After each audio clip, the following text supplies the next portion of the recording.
ഈ early morning എണീക്കുന്നതിൻ്റെ ഉപയോഗം എന്ന് പറയുന്നത് ഭയങ്കര ഫ്രഷ്നെസ് ആയിരിക്കും. മൈൻഡ് ബോഡിയൊക്കെ ഭയങ്കര ഫ്രഷ് ആയിരിക്കും. കാരണം സൂര്യ ഉദിക്കുന്നതിന് മുമ്പ് എണീറ്റ് പുറത്തൊക്കെ ഇറങ്ങി പോയാൽ നമ്മൾ വെൽക്കം ചെയ്യുമെന്ന് വെച്ചാൽ ഒരുപാട് നല്ല നമ്മളെ കിളികളും ഒരുപാട് നമ്മളെ ജീവികൾ അവരൊക്കെ നമ്മളെ വെൽക്കം ചെയ്യും. നല്ല കാറ്റും.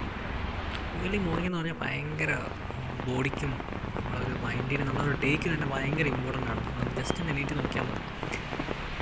അതിൻ്റെ കൂടെ ഒരു നല്ലൊരു മഴയും കൂടെ ഉണ്ടെങ്കിൽ പ്രത്യേകിച്ച് ഇങ്ങനെ ഒരു സ്ഥലത്ത് ഭയങ്കര ഗ്രീനറിയും ഒരുപാട് എന്താ പറയുക ഒരു ഫോറസ്റ്റിനകത്തൊക്കെ നമ്മൾ പോണ ഒരു ഫീലാണ് സത്യം പറഞ്ഞാൽ ഇതിനകത്ത് നിൽക്കുമ്പോൾ. എൻഹാൻസ് ബാംഗ്ലൂരാണ്.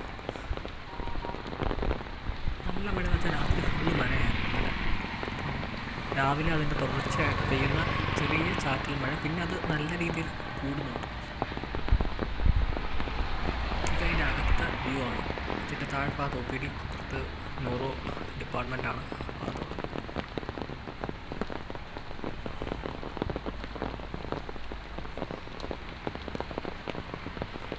നല്ല രസമല്ലേ ഇങ്ങനെ ഏർലി മോർണിംഗ് നടക്കാൻ.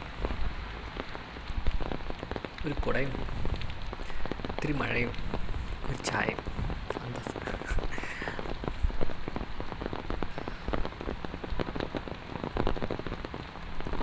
ഇത് നടന്ന് ഞാനങ്ങ് അപ്പുറത്തെത്തും. സത്യം പറഞ്ഞാൽ ഇതിൻ്റെ തൊട്ടപ്പുറത്ത് കാണുന്ന സഞ്ജയ് ഗാന്ധിയുടെ ഒരു എന്താ പറയുക ഒരു ഓർത്തോപെഡിക് ഹോസ്പിറ്റലൊക്കെ ഉണ്ട്. എൻ്റെ ഭാഗത്തോട്ട് വലിയ ഹോസ്പിറ്റലാണ്.